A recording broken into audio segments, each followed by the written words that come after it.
اللہم صلی علی محمد و آل محمد وعجل فرجہم۔ جی ناظرین، آپ نے نعت رسول مقبول صلی اللہ علیہ وآلہ وسلم سنی، اور خبروں سے پہلے جو اہم اعلان ہے یا گزارش ہے اپنے تمام ان ہدایت فیملی ممبرز کے لیے کہ جو اپنے ابھی تک فنڈ جو ہیں ہدایت نیٹ ورک لمیٹڈ میں ہمارے اس اکاؤنٹ میں جمع کرا رہے تھے، تو ان سے گزارش ہے کہ آپ جلد سے جلد ہدایت ویلفیئر سوسائٹی کے اکاؤنٹ میں اب اپنے فنڈ جو ہے منتقل کیجئے، کیونکہ وہ جو اکاؤنٹ ہے ہدایت نیٹ ورک لمیٹڈ کے نام کا وہ بند ہو چکا ہے، اور ایسا نہ ہو کہ آپ کے جو پیسے ہیں وہ بہت ہی مشکل کے بعد ہمیں ملے یا بالکل خدا نخواستہ نہ ملے۔ تو اس سے پہلے کہ یہ تمام طریقہ کار آگے چل کے مشکل کا باعث بن جائے، پچھلے ہدایت اپڈیٹ میں بھی اعلان کیا گیا تھا کہ آپ سب سے پہلے یہ کام کریں۔ پہلے تو آپ یہ چیک کر سکتے ہیں اپنی جو بینک کی سٹیٹمنٹ ہے، جو لوگ پہلے سے ہی ہدایت ویلفیئر سوسائٹی میں پیسے جمع کروا رہے ہیں ان سے کوئی بھی گزارش نہیں ہے، آپ اسی طرح اسی کام کو جاری رکھیں، آپ کی بہت مہربانی ہے۔ اور جو یورپ میں لوگ بیٹھے ہیں ان سے بھی کوئی اس قسم کا ہمارا کہنا نہیں ہے، ہم انہی لوگوں سے مخاطب ہیں یا گزارش کر رہے ہیں کہ جو یو کے میں ہیں اور ہدایت نیٹ ورک لمیٹڈ کے اکاؤنٹ میں ابھی بھی پیسے جمع کروا رہے ہیں، تقریباً جیسے اس پروگرام میں 700-750 تک کے افراد جو ہیں وہ ہدایت نیٹ ورک میں پیسے جمع کرا رہے تھے، تو یہ ایک بہت بڑی تعداد ہے۔ تو کوشش یہی ہو تمام ناظرین کی جن تک ابھی تک میسج نہیں پہنچا کہ وہ ابھی سٹیٹمنٹ چیک کر لیں، یا جن کو کنفرم ہے کہ وہ نیٹ ورک میں ہی جمع کرا رہے تھے تو وہ وہاں سے کینسل کرائیں، اور جلد سے جلد ہدایت ویلفیئر سوسائٹی اکاؤنٹ میں پیسے جمع کروائیں۔ اگر کوئی مشکل ہو تو آپ ہمیں 12 بجے کے بعد بھی فون کر سکتے ہیں۔ تو یہ آغاز میں ایک اطلاع تھی، گزارش تھی، ریکویسٹ تھی اپنے تمام ہدایت فیملی ممبرز کے لیے جو اس وقت یو کے میں پروگرام دیکھ رہے ہیں۔ تو لیجئے بڑھتے ہیں خبروں کی طرف، اور سب سے پہلے جو اہم اور افسوسناک خبر ہے کراچی کی کہ شیعہ کلنگ سے متعلق ہے۔ پرائیویٹ اسکول کے پرنسپل محمد اصغر کو کل شہید کر دیا گیا تھا، اور آج انچولی میں ان کی نماز جنازہ بھی ادا کر دی گئی ہے۔ تو ایک اور افسوسناک خبر ہے شیعہ کلنگ سے متعلق، اور یہ کوئی پہلی خبر نہیں ہے۔ اللہ کرے کہ یہ جو آخری خبر ثابت ہو، لیکن ہمیں بہت کچھ کرنا پڑے گا اس کے لیے کہ یہ جو اب شہادتوں کا ایک سلسلہ اسے روک ملے یا اس کو رکاوٹ کوئی ڈالنے میں کامیاب ہو۔ حکومت کتنی اس میں سنجیدہ نظر آ رہی ہے، آپ نے دیکھا پچھلے دنوں جو ثانیہ مستونگ ہوا، بہت سے گھنٹوں کے بعد وزیر داخلہ وزیر اطلاعات گئے ہیں، اقدامات کی بات کی ہے، کچھ گرفتاریوں کا پتہ نہیں ہے۔ تو اس سے ہمیں یہ اندازہ ضرور لگا لینا چاہیے کہ اس وقت کے جو حکمران ہیں، اور آپ نے قومی اسمبلی میں جب پورا لیکچر سنا، پوری تقریر سنی اس وقت کے وزیر اعظم میاں نواز شریف صاحب کی، انہوں نے سب جگہوں کی جو دھماکے ہو رہے ہیں، فائرنگ ہو رہی ہے، ایون چرچز تک کی بھی انہوں نے بات کی ہے، لیکن شیعہ کلنگ سے متعلق انہوں نے ایک جملہ تک نہیں کہا۔ تو اس سے بھی ہمیں ضرور اب اندازہ ہو جانا چاہیے کہ یہ حکومت جو ہے اس کا نظریہ کیا ہے، اس کی سوچ کیا ہے۔ شیعہ کلنگ سے متعلق ان کو کوئی بھی پرواہ نہیں ہے، اور یہاں پر بھی جو کراچی میں ایک اور عظیم سانحہ ہوا ہے، عظیم جو شہادت ہوئی ہے پرائیویٹ اسکول کے پرنسپل محمد اصغر صاحب کی، اللہ تعالیٰ سے دعا ہے ان کے درجات بلند فرمائے۔ اور جو ورثاء ہیں، بہت ہی مشکل کام ہوتا ہے ناظرین، تھوڑا سا امیجن کیجئے کہ ہمارے اپنے گھر میں کوئی اس قسم کا سانحہ ہوتا ہے، کوئی اپنا ہمارا عزیز جو ہے، اس وقت بہت سے ہدایت فیملی ممبرز کے جو رشتہ دار ہیں وہ شہید ہو چکے ہوں گے، وہ بہت ہی عظیم لوگ ہیں جو اس وقت وہ پروگرام دیکھ رہے ہیں، ہم سے بہت اعلیٰ اور بہت زیادہ اچھے منصب پہ وہ ہیں، کیونکہ وہ شہید کے رشتہ دار ہیں، اور جو شہید ہو چکے ہیں اور اپنے خون سے انہوں نے ہمیں جو میسج دیا ہے، یہ ہم سب کی اب ڈیوٹی ہے کہ ایک تو ورثاء جو ضرورت مند ہیں ان کا خیال رکھیں، اور پھر اپنے جو بھی اس قسم کے سانحات ہوتے ہیں ایک بھرپور انداز میں حکومت کو یہ پیغام دیں۔ سیاسی طور پہ ہماری کوئی سے نہیں ہے، بدنصیبی ہے، کیونکہ یہاں پر وہی لوگ زیادہ ان کی سے ہوتی ہے یا کامیابی ہمارے معاشرے میں ملتی ہے کہ جن کی سیاسی طور پہ کچھ سے ہو۔ کونسلر، وہاں بلدیاتی انتخابات بھی روک دیے گئے ہیں، تو یہ بھی مسائل ہیں۔ M P A M N As بننے تک ہمیں بہت زیادہ، ایک تو وہاں پر اس قدر مشکل الیکشن کر دیے گئے ہیں کہ کروڑوں روپے لگانے پڑتے ہیں، لیکن یہ ساری چیزیں ناممکن نہیں ہیں۔ 5-6 کروڑ افراد جو اگر ہمارے 20-25 ایم این ایز بھی نہ ہوں تو یہ ہم سب کی اپنی کمزوری ہے۔ تو اتنا ضرور ہونا چاہیے کہ ہمیں پہلے تو سیاسی طور پہ مستحکم ہونا تھا، جو پچھلے سال ہم نہ ہو پائے، لیکن جو پچھلی غلطیاں ہیں اس کو آگے کنٹینیو رکھنا، یہ بھی ہماری ایک اور بہت بڑی غلطی ہوگی۔ تو کوشش ہونی چاہیے، چلیں جو ہوا سو ہوا، اب بھی مزید آپس میں اتحاد ہو، یکجہتی ہو، تاکہ اس قسم کی جو شہادتیں ہیں، ہم آئے روز یہ خبریں سنتے ہیں، خبروں سے گزر جاتے ہیں، کل ایک اور نیا خدا نخواستہ ثانیہ کوئی نئی خبر، کوئی نیا گھر جو ہے اس میں کوئی جنازہ اٹھے گا، تو یہ ایک روٹین جو ہے یہ جو بن چکی ہے، یا بہت حد تک جو ہمارے اندر بےحسی آ چکی ہے کہ ہم بھی خود جو ہے وہ کئی گھنٹوں کے بعد اٹھتے ہیں، میتیں جب رکھ دی جاتی ہیں، جنازے جب نہیں پڑھے جاتے تب ہم مومنین بھی اٹھتے ہیں اور حکومت کے خلاف آواز اٹھاتے ہیں۔ تو حکومت کو بھی پتہ ہے کہ ان کا اٹھنا جو ہے وہ کس قدر ہمارے لیے مشکل کا باعث ہو سکتا ہے، یا ہماری جو ایون ڈیمانڈ ہوتی ہے وہ بھی کوئی اتنی خاص ڈیمانڈ تو اس کے مطالبے تو بہت زیادہ ہوتے ہیں، لیکن اس کے مطالبوں کے جواب میں جو ہمیں کچھ ملتا ہے وہ آپ اور ہم سب مل کے بیٹھتے ہیں اور جانتے ہیں کہ اس میں کچھ بھی، آپ پچھلے سال جنوری کا واقعہ دیکھ لیں، فروری کا واقعہ دیکھ لیں، وہاں پر بھی وزیر اعظم اس وقت ہی گئے تھے، اور اس سانے کے بھی آپ نتائج دیکھ لیں کہ کیا ہمیں دیا گیا ہے اور کیا اس کے آئندہ چل کے جو دہشت گرد ہیں ان کو میسج ملے گا کہ حکومت جو ہے وہ مظلوموں کے ساتھ نہیں ہے، اور بالکل ان کے لیے دروازے کھلے ہیں کہ جو بھی اور جس جگہ بھی چاہے وہ اس طرح کی کیلنگ کر لیں، ان کو کوئی روکنے ٹوکنے والا نہیں ہے۔ تو ہمیں خود ہی کچھ نہ کچھ کرنا ہوگا، بس الفاظ بہت زیادہ نہیں مل رہے، اس کی جو تعزیت، مذمت اور احتجاج اور اس قسم کی جو باتیں کر کے اب ہمیں الفاظ سے شاید اب یہ ہم اس کو سمیٹ نہیں سکیں گے، یا ان کا جو دکھ ہے یا درد ہے جن کے گھر سے جنازہ اٹھا ہے ان کو ہم ان الفاظ سے تسلی اب نہیں دے سکیں گے۔ حکومت دینا چاہے سو دے، لیکن ہمارے پاس اب ایسے الفاظ نہیں بچے کہ ہم کسی بھی مظلوم کے گھر میں جا کے یا ان کے ورثاء کو یہ تسلی دے دیں کہ ہم نے مذمت کر دی ہے، اب انشاءاللہ ایسا نہیں ہوگا، ہم نے مطالبے کر دیے ہیں۔ جن کے لوگ قبروں میں پہنچ چکے ہیں، جن کے پیارے، جن کے کمانے والے قبروں میں پہنچ چکے ہیں، اس پروگرام سے، کسی بھی مذمتی بیان سے، کسی رہنما کا بیان آ جائے اس سے ان کو کوئی سروکار نہیں ہے، وہ عمل جو ہے وہ لوگ انتظار کر رہے ہیں۔ تو امید ہے کہ انشاءاللہ ہم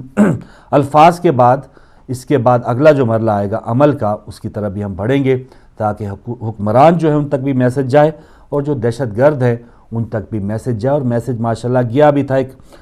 تھوڑا سا پازیٹیو رسپانس جو، یا پازیٹیو ایک شکل گئی تھی چیلم کے دن جب راولپنڈی میں تمام جو لوگ ہیں وہاں پر پہنچے، تو لوگوں نے ضرور یہ محسوس کروایا ہے تمام دہشت گردوں کو کہ ہم جب اکٹھے ہوں تو پھر دنیا کی کوئی طاقت، کوئی دھمکی جو ہے ہمیں روک نہیں سکتی۔ تو یہاں تھوڑا سا ہمیں حوصلہ ضرور ملا ہے کہ کچھ نہ کچھ اویئرنیس ہے، بیداری ہے، اور الحمدللہ یہ ہمارا سب کا عہد ہونا چاہیے کہ ہم شہداء کا جو خون ہے وہ اس طرح رائے گاہ نہیں جانے دیں گے۔ یہ خبر برائے خبر نہیں ہونی چاہیے، یہ کسی ایک اسکول کے ٹیچر یا پرنسپل نہیں ہیں، یہ ہم سب کے محسن ہیں۔ کوئی ڈاکٹر شہید ہو رہے ہیں، کوئی ٹیچر شہید ہو رہے ہیں، پولیس والے شہید ہو رہے ہیں، عام جو دکاندار ہیں، سبزی بیچنے والا اگر وہ شیعہ اس کا پتہ چلتا ہے تو اس کو شہید کر دیا جاتا ہے۔ تو یہ ہم سب کا دکھ ہونا چاہیے، کسی ایک فیملی کا، کسی ایک علاقے کا یا کسی ایک فرقے کا دکھ یہ نہیں ہونا چاہیے۔ جی، ان خبروں کے بعد آتے ہیں ان کی طرف جو ہم سب پہ حکمرانی کرتے رہے ہیں، اور آج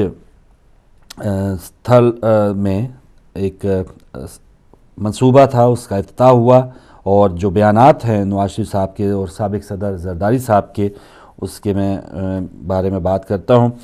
نواز شریف صاحب کا پہلا بیان ہے کہ مل کر ساتھ چلے تو 20 سال کا کام 5 سال میں مکمل ہوگا۔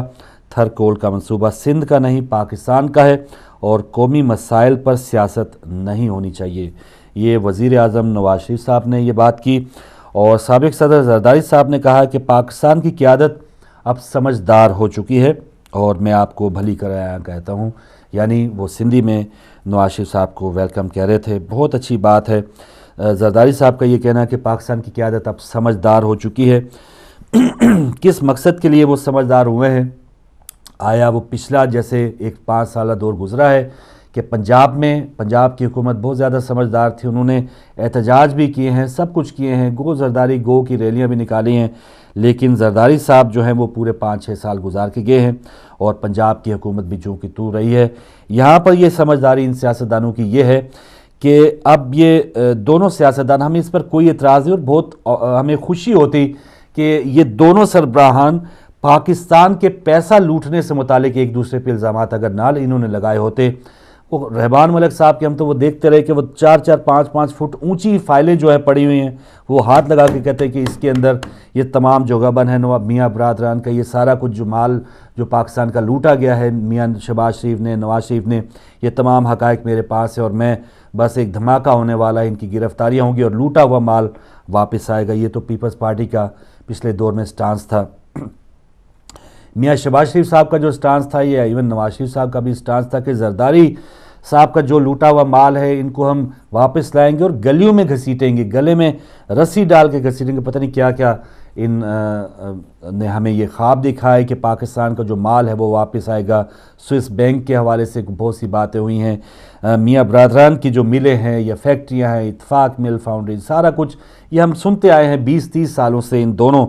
بڑی پارٹیوں کے جو ایک قسم کے کھیل ہیں۔ لیکن اب یہ کہہ رہے ہیں کہ یہ سمجھدار ہو چکے، سمجھدار یہ واقعی ہو چکے ہیں، کیونکہ انہوں نے ابھی یہ طے کر لیا کہ بھائی ایک دوسرے پہ اگر ہم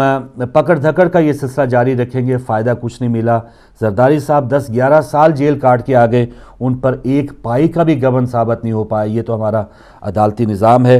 میاں برادران جو ہیں وہ سب کچھ کرتے جائیں لیکن اب ان پہ بھی ایک پائی کی بھی کرپشن ہم ثابت نہیں کر سکتے۔ تو یہی سمجھداری ہے ان دونوں بڑے سیاستدانوں کی۔ نادانی ہے وہ ہم سب جو لوگ ہیں، ہم عوام کی سب سے بڑی نادانی ہے کہ وہ سمجھدار ہو چکے لیکن ہم سمجھدار نہیں ہوئے۔ وہ سمجھدار اس لیے ہیں کہ سندھ میں وہ بیٹھے ہیں، اطمینان سے 5 سال گزاریں گے، یہاں پر وفاق میں نواز شریف صاحب کی حکومت ہے اور وہ انتظار کریں گے کہ کب ان کا ٹائم ختم ہو ہم آ جائیں، اور وہ انتظار کریں گے جب ان کا ٹائم ختم ہوگا ہم دوبارہ واپس آ جائیں گے۔ اور وہ کہاں گیا پاکستان کا مال لوٹنے کے جو الزامات ہیں، پاکستان کے خلاف جو غداری کے حوالے سے جو باتیں ہوتی تھی، جلسے پہ جلسے ہوتے تھے، اتنا زیادہ کرپشن کے حوالے سے جو باتیں ہوتی تھی، وہ اصل حقائق کہاں گئے؟ افسوس اس بات کا ہے کہ جب یہ لوگ سمجھدار ہوں تو یہ اس انداز کے سمجھدار ہو جاتے ہیں، بھائی بھائی بن جاتے ہیں۔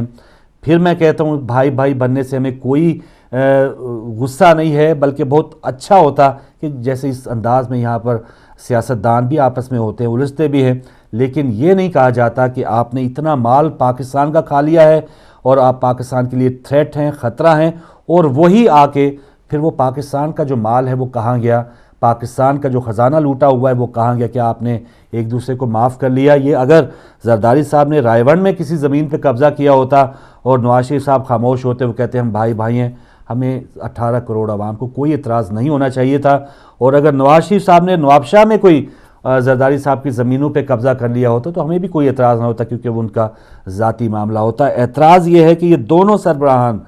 پاکستان کا مال لوٹنے کے ایک دوسرے پہ الزامات لگاتے رہے ہیں اور اب یہ کہہ رہے ہیں کہ ہم سمجھدار ہو گئے۔ یہ سب سے بڑی ان کی تو سمجھداری ہوگی، لیکن یہ ہم جو عوام ہیں ہماری سب سے بڑی یہ نادانی یہی ہوگی کہ ہم ان دونوں افراد کا ایک بار پھر اعتبار کریں اور ان کے دھوکے پہ دھوکہ جو دے رہے ہیں ان کے دھوکے میں آتے رہیں۔ تو ان کے بیانات کو ذرا بٹوین دا لائنز بھی دیکھیں اور ان کا پاس ضرور ذہن میں رکھیں کہ انہوں نے آپس میں ایک دوسرے کے خلاف کیا الزامات لگائے تھے، یا تو وہ کہہ دیں، عدالتیں کہہ دیں نہیں یہ جو الزامات لگائے تھے، یہ جو فائلیں تھی بڑی بڑی، رحمان ملک صاحب آ کے کہہ دیں، پتہ نہیں کہاں گئے یہ تمام افراد، کہاں گئے؟ چند لوگ اب آگے رہ گئے ہیں جو ان کی باری ہے، باقی جیسے ہم تو کرکٹ میں دیکھتے ہیں جو بیٹسمین کھیل رہے ہوتے ہیں وہی گراؤنڈ میں نظر آتے ہیں، جو پویلین میں کوئی کھلاڑی ہوتے ہیں بڑے سے بڑا کھلاڑی وہ ہمیں کوئی نظر نہیں آتا۔ تو یہ اسی انداز میں کھیل جاری ہے، جو اس وقت گراؤنڈ میں ہے وہ ہمیں نظر آ رہے ہیں، وہ کہاں گئے سارا مال لینے والے اور فائلیں اٹھا کے پھرنے والے؟ وہ اب پویلین میں بیٹھے انتظار کر رہے ہیں کہ جب چلے کوئی آؤٹ ہوا تو ہماری باری آئے گی، ہم جا کے سکور کریں گے۔ تو یہ سکور پاکستان کو لوٹنے کا سکور ہے، کاش یہ پاکستان کی مدد بھی کرتے تو ہمارا دل بھی خوش ہوتا۔ لیجئے ہمارے سیاستدان اب سمجھدار ہو چکے ہیں، ان کی سمجھداری کسی اور طریقے کی سمجھداری ہے اور ہم چاہ رہے ہیں خدا را کہ یہ کسی اور قسم کے سمجھدار ہو جائیں، جو دکھ درد ہے جو پاکستانیوں کا اس حوالے سے تھوڑا سا یہ اپنا دماغ یوز کریں۔ لیجیے یہ ہماری دو بڑی پارٹیوں کی بات ہوئی۔ عمران صاحب کا ایک بیان ہے کہ حکومت اور طالبان سیز فائر کو یقینی بنائیں، تو ہونا بھی اگر یہی چاہیے کہ اگر چلیں مذاکرات کی بات ہوئی بھی ہے تو پھر یہ فائر بندی ضرور ہونی چاہیے، دھماکے اور یہ جو دہشت گردوں کی جو کارروائیاں ہیں، جو کل بھی کارروائی ہوئی کراچی میں، آج بھی ہوئی ہے فائرنگ کے حوالے سے 4 شہادتیں، تو یہ کارروائیاں نہ ہوں تو تب کہیں جا کے مذاکرات کامیاب ہوں گے۔ اگر یہ دونوں جو گروپ ہیں، یہ دونوں حریف ہیں، یہ آپس میں مخلص ہیں۔ اچھا، طالبان کی طرف سے ایک بیان آیا ہے کہ مذاکرات ہوں یا جنگ ہو، نفاذ شریعت پر سمجھوتا نہیں ہوگا۔ ایک بار پھر دہراؤں گا، طالبان کی طرف سے بیان چھپا ہے کہ مذاکرات ہوں یا جنگ ہو، نفاذ شریعت پر سمجھوتا نہیں ہوگا۔ تو یہ کون سی شریعت ہے جس کو وہ کہہ رہے تھے کہ چرچ پر حملہ کرنا بھی شریعت کے عین مطابق ہے، عورتوں کو کوڑے مارنا بھی عین مطابق ہے، دوسرے کو کافر قرار دینا بھی شریعت کے عین مطابق ہے؟ اگر تو وہ یہ کہہ رہے ہیں طالبان کہ اس پر کوئی سمجھوتا ہی نہیں ہوگا، تو ہم کس قسم کے مذاکرات یا کس قسم کی جو یہ بھائی چارے کی ہم باتیں کریں کہ شاید یہ لوگ سدھر جائیں گے؟ ان کی شریعت، ان کا اسلام ہی جس پر وہ کہہ رہے ہیں کہ کوئی سمجھوتا ہی نہیں ہوگا، تو ہم ایسے لوگوں کے ساتھ، ایسے جانوروں کے ساتھ، شر پسندوں کے ساتھ سمجھوتے کی بات کر رہے ہیں، مذاکرات کی بات کر رہے ہیں۔ تو ایک طرف ایک سٹانس یہ ہے کہ حکومت مخلص نظر آئے اور جو شریعت پہ ہے وہ سمجھوتا نہیں ہوگا۔ شریعت بھی کون سی؟ جو ان کی مانی ہوئی ہے، جو ان کے مطابق صحیح شریعت ہے۔ اور ان کی کیا شریعت؟ ہم سب یہ 8-10 سالوں سے دیکھ رہے ہیں کہ گلی گلی میں خون ہے، کوئی دربار، کوئی مزار، امام بارگاہ، مساجد، اسکول، اسپتال، کوئی ایسی جگہ نہیں ہے جہاں پر عام شہری، عام مسلمان جن کا خون نہ گرا ہو۔ تو یہ ان کی شریعت، اور وہی کہہ رہے ہیں کہ اس شریعت پہ ہم کوئی سمجھوتا بھی نہیں کریں گے۔ تو آپ اندازہ لگا لیں کہ آئندہ یہ جو مذاکرات ہیں اس میں کتنی پیش رفت ہوگی اور یہ کتنی کامیابی کی طرف ہم ان مذاکرات کو دیکھ رہے ہیں۔ مزید ان کو ٹائم ملے گا، مزید کہیں نہ کہیں سے اسلحہ ملے گا، اور مزید اپنے آپ کو یہ مستحکم کریں گے۔ یہاں پر اس حکمران یا ان حکومت کے لوگوں کا یہی ایک سلسلہ ہوگا، یا یہی ان کی کوشش ہوگی کہ طالبان سے جس طرح الیکشن میں ان کو کچھ ٹائم ملا تھا کیمپین کے لیے، تو آگے 3-4 سال اربوں پہ اربوں ڈالر جو ہیں یہ قرض لے رہے ہیں، تو 3-4 سال اگر ان کو مل جائیں تو پاکستان کو خدا نخواستہ بالکل خاک میں ملا کے ہم ہاتھ جھاڑتے ہوئے چلے جائیں گے۔ آپ جانیں، طالبان جانے، اور پاکستان کی عوام جانے۔ ہمارے رائے ونڈ میں جو محل ہیں، یہ سارا کچھ جو ہے وہ ہم ادھر کہیں نہ کہیں دوسری طرف جو ہے وہ کنورٹ کر لیں گے۔ جدہ میں ان کے سارا کچھ کاروبار چل رہا ہے، لندن میں ان کی اولاد جو ہے وہ پڑھ بھی رہی ہے، کاروبار بھی کر رہی ہے۔ تو پاکستانی جانے، پاکستانی کی عوام جانے، اور طالبان جانے۔ تو یہ ٹائم مانگا جا رہا ہے۔ مجھے امید ہے کہ عوام جو ہے اس بات کو بھی سمجھیں گے کہ دوسری طرف اپنی شریعت کی جو بات ہو رہی ہے وہ یہ ہے، اور پاکستانی عوام کو کیوں آنکھوں میں ان کی دھول جھونکی جا رہی ہے، اور پاکستان کو مذاکرات کے نام پہ ایک لالی پاپ دیا جا رہا ہے۔ تو یہ بھی ایک افسوسناک بات ہے کہ مذاکرات کی بات کن سے کی جا رہی ہے؟ جو کہہ رہے ہیں کہ ان کی شریعت کے مطابق بات ہوگی اور اس پر کوئی سمجھوتا نہیں ہوگا۔ کچھ انٹرنیشنل خبریں ہیں۔ ایٹم بم بنانے کی ضرورت نہیں، مسلح افواج ہی کافی ہیں، یہ ایران کا کہنا ہے، اور اوباما کا کہنا تھا کہ ایران پر نئی پابندیاں نہیں لگیں گی۔ تو ایران اور امریکہ اور یہاں ویسٹ کے جو تعلقات ایران کے ساتھ تھوڑے سے کشیدہ تھے کافی عرصہ پہلے، کچھ نہ کچھ اس میں بہتری آ رہی ہے۔ انڈیا کی خبر ہے، آسام میں جلسے میں شرپسندوں کا حملہ، 14 افراد ہلاک ہوئے۔ اور کھیل کے میدان سے انڈیا کو ایک اور بری خبر ملی کہ آج 5ویں اور آخری ون ڈے میں بھی انڈیا کو نیوزی لینڈ سے 87 رن سے شکست کا سامنا کرنا پڑا ہے، اور یہ انڈیا کی لگاتار چوتھی ہار ہے۔ ایک میچ ٹائی ہوا ہے، اور 5 میچز کی سیرت میں ورلڈ چیمپئن جو ہے وہ ایک میچ بھی نہیں جیت پایا، اور وہ نیوزی لینڈ کی ٹیم جس کی ٹاپ رینکنگز میں بھی جگہ نہیں بنتی تھی، لیکن نیوزی لینڈ نے انڈیا کو ہرا کر ایک تو آنے والے ورلڈ کپ کے لیے اپنے لیے تھوڑا سا مضبوطی کا اعلان کیا ہے، اور انڈیا کی جو کمزوریاں ہیں بیرونی پچز پہ، بیرونی ممالک میں، وہ بھی اب کھل کے سامنے آئی ہیں کہ رنز کے انبار، یہ آئی پی ایل اور ون ڈے جتنی ٹیم جو ہے وہ انڈیا کھیلتی ہے، شاید اس سے زیادہ پریکٹس ان بیٹسمینوں کو یا بولرز کو نہیں ہوگی۔ لیکن کیا وجہ ہے کہ جب بھی گیند اٹھتا ہے یا فاسٹ پچز جب ان بیٹسمینوں کو ملتی، بلکہ ایون پاکستانی، سری لنکن جو بھی ایشین بیٹسمین ہیں، جب بھی یہ وہاں پر آسٹریلیا، نیوزی لینڈ جاتے تو ان کو مشکلات ہوتی ہیں۔ لیکن بحیثیت اگر ورلڈ چیمپئن دیکھا جائے تو یہ بہت ہی بری پرفارمنس ہے، اور آگے چل کے دیکھتے ہیں کہ انڈیا کی ٹیم میں کیا تبدیلی آئیں گی۔ 5 میچوں میں 4 میچ ہارنا، ایک ٹائی کر لینا، یہ بحیثیت ورلڈ چیمپئن ان کے شایع نشان پرفارمنس نہیں تھی۔ ضرور انڈین ناظرین، انڈین شائقین اس پر دکھی ہوں گے، افسوس کر رہے ہوں گے، کیونکہ ٹیم کے ساتھ، کرکٹ کے ساتھ بہت زیادہ انڈیا پاکستان کے لوگوں کا لگاؤ ہوتا ہے۔ آتے ہیں جو آج کا اخبار ہے، اس کی کچھ ہیڈ لائنز ہیں ہمارے پاس۔ سب سے بڑی شہ سرخی ہے کہ بلوچستان میں امن قائم کرنے کے لیے مشترکہ لائحہ عمل اپنایا جائے گا، اور دہشت گردی ہر صورت ختم کریں گے۔ امید ہے مسائل کا حل مذاکرات سے نکل آئے گا۔ ریاستی تحفظ کے لیے وسائل بروئے کار لائیں گے۔ وزیر اعظم صاحب جو ہیں وہ کوئٹہ گئے، اور شہدائے کی یادگار پر انہوں نے پھول بھی چڑھائے۔ یہ خبر ہے۔ اس کے علاوہ جو برمنگھم کے پاکستانیوں کے اہم مسائل سے متعلق کچھ خبر یہاں پر ہیڈ لائن کی صورت میں چھپی ہے۔ کہا گیا ہے کہ برمنگھم کے پاکستانیوں کے اہم مسائل ہیں ڈرگز، دہشت گردی، تعلیم اور صفائی، بے روزگاری، برادریزم اور دوسرے کئی مسائل بھی پاکستانی کمیونٹی میں موجود ہیں۔ تعلیم میں پاکستانی بچے بھارتی اور بنگلہ دیشی بچے بلکہ پاکستانی بچے بھارتی اور بنگلہ دیشی بچوں سے بھی پیچھے ہیں۔ اس پہ یہ بھی کہ انگریز بچے تو دور کی بات رہ گئی، پاکستانی جو بچے ہیں وہ بھارتی اور بنگلہ دیشی بچوں سے بھی پیچھے۔ ہم ذرا اپنے بچوں کو جلدی کاروبار پہ لگا دیتے ہیں یا شاید تعلیم کی طرف پیرنٹس اتنی توجہ نہیں دیتے، کیونکہ ادھر کوٹھیاں بنانی ہیں، بنگلے بنانے ہیں، اپنے رشتہ داروں کو امپریس کرنا ہے۔ بچوں کو ABC آئے نہ آئے، اس کو مرغی ذبح کرنے ضرور آنی چاہیے۔ تو یہ یہاں پر یہ سروے بھی آیا ہے کہ پاکستانی بچے بہت پیچھے، تو پیرنٹس کو چاہیے تھوڑا سا کھانا کمانا، یہ تو بات کی بات ہے، پاکستانی بچوں کو تھوڑا سا پڑھائیں، شعور آئے، کیونکہ ہم نے یہاں پر بھی دیکھا ہے بچوں کو کہ جو وہ ایک جو طریقہ کار ہونا چاہیے، یا بچوں میں ایک جو سلسلہ تعلیم جو سکھاتی ہے، ادب، آداب، اٹھنا بیٹھنا، تمیز، معاشرے میں رہنا، تو یہاں کے بچے ویسے تو بڑے نظر آتے ہیں لیکن ذہنی طور پہ تھوڑا سا وہ ان میں بڑا پن نظر نہیں آتا، یا وہ کشادگی نظر نہیں آتی، وہ تمیز نظر نہیں آتی۔ تو کسی دن اس پہ بھی بات کریں گے کہ یہ تمیز، یہ ہماری جو تہذیب، جو ہماری روایات ہیں، وہ ہمارے ان بچوں میں جو یہیں پہ پیدا ہوئے وہ کم کیوں؟ بہت سے گھرانوں میں ہے جن کے والدین نے ٹائم دیا ہے، جن لوگوں نے اپنے بچوں کو اچھے انداز میں جن کی پرورش کی ہے اور اپنے کچھ گھنٹے کاٹ کے ان پر کچھ لگایا ہے، تو ان کا بہت اچھا سلسلہ جا رہا ہے۔ بہت زیادہ آپ نے دیکھا پروگرامز یہاں پہ ہوتے ہیں، عقیدت کے پھول، ثنائے اہل بیت، بچے آ کے چھوٹے پڑھتے ہیں، امام بارگاہوں میں کچھ بھی جشن ہو اس کا اہتمام کرتے ہیں، تو 5 انگلیاں برابر نہیں ہے، بہت پازیٹیو بھی ہے، لیکن اکثریت جب بری ہو جائے تو پھر ایک چھاپ جو لگ جاتی ہے، وہ اخبار والوں نے بھی یہی لکھا ہے کہ پاکستانی بچے اوورآل جو ہے مجموعی طور پہ بنگلہ دیشی اور بھارتی بچوں سے پیچھے رہ گئے ہیں۔ تو اس حوالے سے پاکستانی بچوں کو کچھ سوچنا ہوگا۔ PIA سے متعلق لکھا ہے کہ اسکولوں کی چھٹیوں کے دوران PIA کے کرائے دگنا ہو جاتے ہیں۔ تو یہی ہوتا ہے کہ بیرون ملک پاکستانیوں پہ آپ نے دیکھا ٹیلی فون چارجز بھی بڑھا دیے، سارا جو کمائی جو ہے وہ بیرون ملک پاکستانیوں سے کرنی ہے۔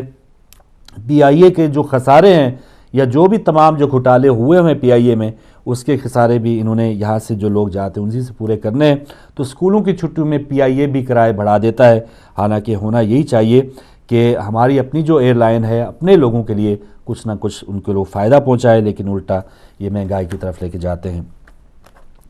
یہیں UK کی ایک اور خبر ہے، سمرسٹ کے سیلاب زدہ علاقوں میں فوج تعینات کر دی گئی ہے اور فوج خوراک سمیت لوگوں کو نقل و حرکت میں مدد فراہم کرے گی۔ تو یہاں پر بھی کافی سیلابی صورتحال تھی بعض علاقوں میں۔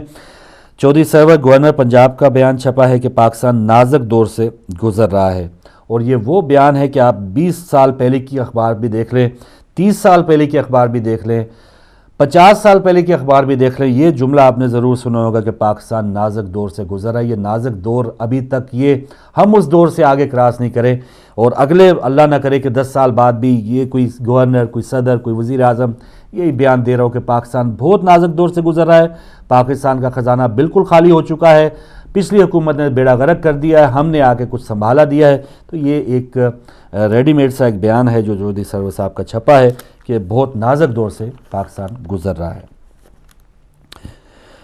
یہیں کی ایک اور خبر ہے کہ مشتبہ دہشت گردوں کی برطانوی شہریت منسوخ کرنے کا بل منظور کیا گیا ہے۔ تو یہ بہت اچھے اقدامات ہونے بھی چاہیے کہ اگر یہاں کوئی دہشت گردی کے منصوبوں میں کچھ لوگ رہنے والے ہیں تو ان کی شہریت بھی منسوخ کرنے کا بل یہاں پر منظور ہوا ہے۔ اور الطاف حسین صاحب یہاں کی حکومت سے کافی نالاں، بلکہ پوری MQM جو ہے وہ کافی نالا نظر آ رہی ہیں، کیونکہ کچھ جو اہم اقدامات یا اہم پیش رفت ہوئی ہے عمران فاروق قتل کیس میں، اس حوالے سے کچھ خبریں ہیں۔ پہلی خبر اسکاٹ لینڈ یارڈ کی طرف سے ہے کہ کسی کو خطرہ ہے تو وہ پولیس سے رابطہ کرے، اسکاٹ لینڈ یارڈ، کیونکہ الطاف بھائی کا ایک بلکہ تقریر تھی کہ ان کو یہ خطرہ ہے کہ UK میں بھی ان کو جان کا خطرہ ہے۔ تو ہم نے ان کو پہلے بھی مشورہ دیا تھا کہ سب سے جو محفوظ ترین جگہ گزشتہ 10-20 سالوں سے پاکستان میں، بلکہ 10 سالوں جب سے گورنر ایشور طلبات ہیں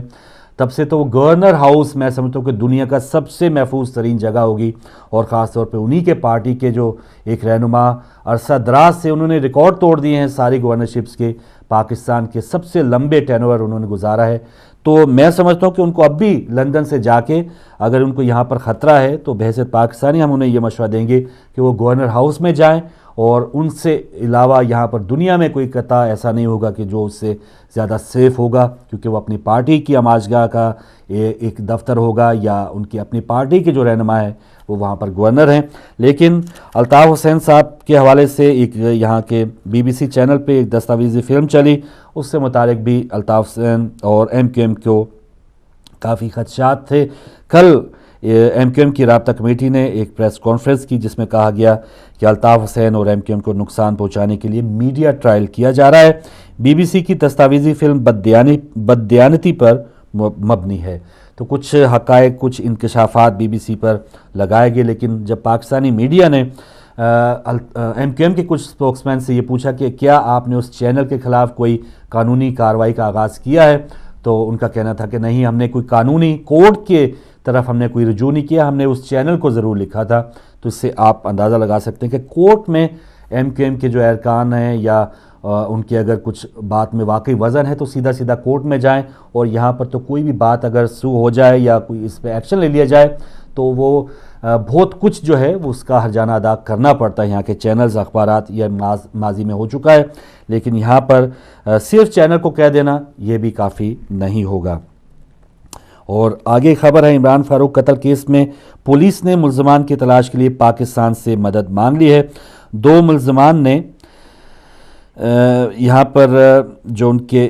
جو نام ہے وہ تھوڑے سے مس پرنٹ ہوئے ہیں، شاید کاشف لکھا ہے، اور ایک کا تعلق MQM کی ذیلی تنظیم سے ہے، یہ BBC کا کہنا ہے۔ تو بہرحال ایک جو اطلاع تھی کہ 2 پاکستانی یہاں پر پہلے بحیثیت اسٹوڈنٹ آئے، اس کے بعد وہ اس واردات کے بعد ابھی تک ان پہ یہ الزام ہے، نہ وہ یہ پتہ چلا ہے کہ وہ پکڑے گئے ہیں اور نہ ان پہ کوئی ابھی تک تحقیق ہوئی ہے، تو ابھی تک وہ ملزمان ہیں، مجرم نہیں ہیں۔ تو ان ملزمان سے متعلق یہ کہا جا رہا ہے کہ پہلے وہ لندن آئے، ایک کالج میں انہوں نے داخلہ لیا اور کافی عرصہ تک انہوں نے نگرانی کی ڈاکٹر عمران فاروق کی، اور پھر ہیتھرو سے وہ سری لنکا پہلے گئے ہیں، سری لنکا سے پھر براستہ کولمبو واپس پاکستان آئے، اور پاکستان آنے پہ ان کو گرفتار کیا گیا ہے۔ تو اب پاکستانی حکومت سے یہاں کی حکومت نے مدد مانگی ہے کہ اگر وہ دونوں لڑکے گرفتار ہو چکے ہیں تو ان کو واپس لایا جائے۔ پاکستانی حکومت کیا کرے گی، کیونکہ ہمارے ہاں زیادہ تر بلیک میلنگ کی سیاست بھی ہوتی ہے۔ یہ جو